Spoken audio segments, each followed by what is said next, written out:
بسم الله الرحمن الرحيم الحمد لله رب العالمين والصلاة والسلام على سيد المرسلين وعلى آله وصحبه أجمعين أما بعد فقد قال الله تعالى في القرآن المجيد ألا بذكر الله تطمئن القلوب صدق الله العظيم رب اشرح لي صدري ويسر لي أمري واحلل عقدة من لساني يفقهوا قولي سبحانك لا علم لنا إلا ما علمتنا إنك أنت العليم الحكيم اللهم صل على محمد وعلى آل محمد بعدد كل ذرة ألف ألف ألف مرة. Toutes les louanges appartiennent à Allah subhanahu wa ta'ala qui nous a permis d'accomplir la salat de Fajr en congrégation et qui nous a permis de s'asseoir quelques instants pour faire le dhikr d'Allah subhanahu wa ta'ala. La mention de la formule La ilaha illallah, la mention de la formule La ilaha illallah comporte d'innombrables vertus. Et parmi les innombrables vertus que renferme la formule La ilaha illallah, Rasulullah sallallahu alayhi wa sallam, il a dit une fois Khudhu junnatakum minan nar. Prenez vos boucliers contre le feu de l'enfer. Les Sahaba radiyallahu anhum, donc ils étaient tous là, et Rasulullah sallallahu alayhi wa sallam leur a dit, prenez vos boucliers, votre armure et votre protection contre le feu de l'enfer. Dites, entre autres, La ilaha illallah, parce que parmi les formules qui nous protègent du feu de l'enfer, La ilaha illallah. Et le jour de la résurrection, ces formules, et parmi ces formules, La ilaha illallah, elle viendra en face, à l'arrière du croyant pour protéger le croyant. Et ce sera une protection efficace parmi les protections du feu de l'enfer. Pour chaque La ilaha illallah que le croyant prononce, يغرس لك بكل واحدة شجرة في الجنة. Il y a un arbre qui est planté pour cette personne lorsqu'elle dit La ilaha illallah. Tout de suite. C'est-à-dire, c'est content. Tout de suite, lorsqu'une personne dit La ilaha illallah, tout de suite il y a un arbre qui est planté. Alors imaginez ici combien de temps on doit prendre pour planter un arbre. Planter un arbre, ça demande combien d'efforts, ça demande combien de surveillance, pour que ça dépend du climat, ça dépend de beaucoup de paramètres. Lorsqu'on veut planter, celui qui jardine, il connaît les difficultés du jardinage, et là-bas, dans le paradis, c'est automatiquement l'arbre, il est poussé, il est surveillé et il est entretenu par les anges. Donc pour chaque La ilaha illallah, il y a un arbre qui est planté dans le paradis. Et pour chaque La ilaha illallah, lorsque le croyant va prononcer, ses petits péchés sont effacés, même si le nombre il est égal que l'écume de la mer. Donc La ilaha illallah, il renferme beaucoup de vertus. Nuh alayhi salatu wassalam, lorsqu'il a invité son fils vers l'islam, Rasulullah sallallahu alayhi wa sallam, il raconte l'histoire de Nuh alayhi salatu wa sallam lorsque la mort, donc il était sur le point de quitter ce monde, il a dit à son fils, je te fais une recommandation, et parmi ces recommandations, La ilaha illallah, dis La ilaha illallah. Chers frères, imaginons un instant, cette formule qu'Allah subhanahu wa ta'ala il nous a donnée, il a tellement de valeur auprès d'Allah subhanahu wa ta'ala que c'est notre visa pour entrer dans le paradis. Et Nuh alayhi salatu wa salam, il dit à son fils, si tu prends les 7 cieux et les 7 terres, tu les places dans un plateau de la balance, et tu poses La ilaha illallah dans l'autre plateau de la balance, rajahat bihinna La ilaha illallah, le plateau dans lequel il y a La ilaha illallah pèsera plus lourd que les 7 cieux et les 7 terres. Et cela est tout à fait logique, parce que les 7 cieux et les 7 terres constituent la matière. Et la matière, elle est périssable. Et la matière, elle est instable. Ce qui veut dire que dans la matière, il n'y a aucun profit durable et éternel. Il y a un profit temporaire. Il y a un profit au sens, sous l'angle, pas d'une finalité, mais un moyen de subsistance, un moyen de pouvoir vivre sur terre, un moyen de garder les pieds sur terre avant de connaître les pieds sous terre. Donc, la matière ne propose aucune solution. Il n'y a aucun bonheur dans la matière.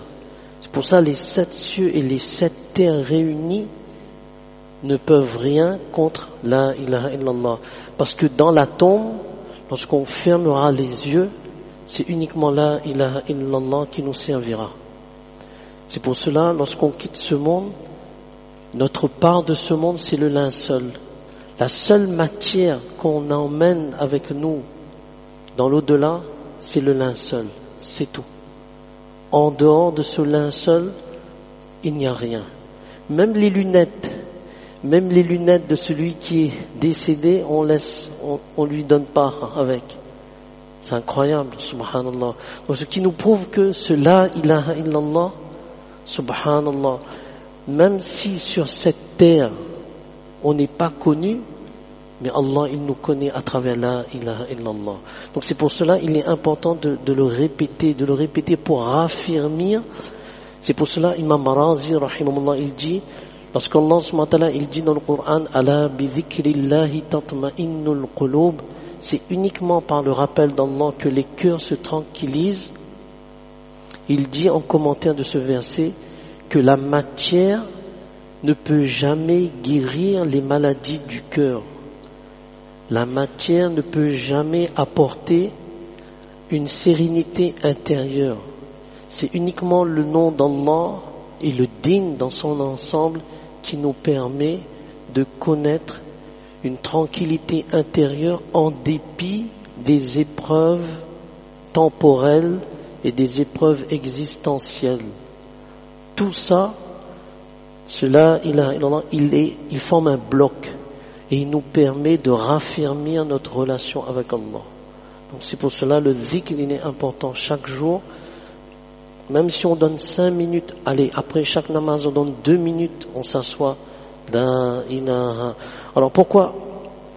Lorsqu'on fait le dhikr, vous l'aurez remarqué, la ilaha illallah, on tourne la tête, on dit la ilaha, je rejette tout ce qui est en dehors d'Allah, tout ce qui est, je tire tout ce qui n'est pas Allah dans mon cœur.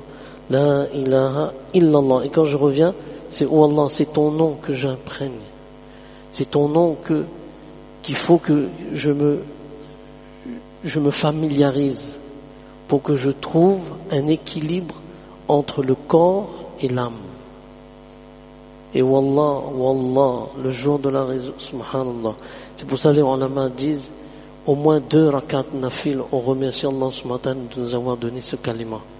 Wallah, c'est une chance exceptionnelle. On n'a pas fait une demande, on n'a pas fait une requête, mais Allah il nous a donné ce kalima. Wallah, chers frères, lorsque nous allons fermer les yeux et Inch'Allah quitter ce monde avec ce kalima la ilaha illallah, nous allons voir ce qui nous attend. C'est extraordinaire. À travers cette parole de la ilaha illallah, Allah subhanahu wa ta'ala, il a mis pour nous une joie et une félicité éternelle. Que toutes les épreuves de ce monde, ça va passer aux oubliettes. Parce que ce qui attend derrière ce kalima la ilaha illallah, Allah subhanahu wa ta'ala nous donne toute sa compréhension. C'est pour ça qu'on cite les vertus pour qu'on puisse s'imprégner de tout ce qu'on vient de dire là. Un arbre qui est planté, c'est une protection. C'est l'écume, même si le nombre des péchés, des petits péchés égal l'écume de la mer, Allah subhanahu wa ta'ala il efface tout cela. Allah subhanahu wa ta'ala nous fasse comprendre. Amin.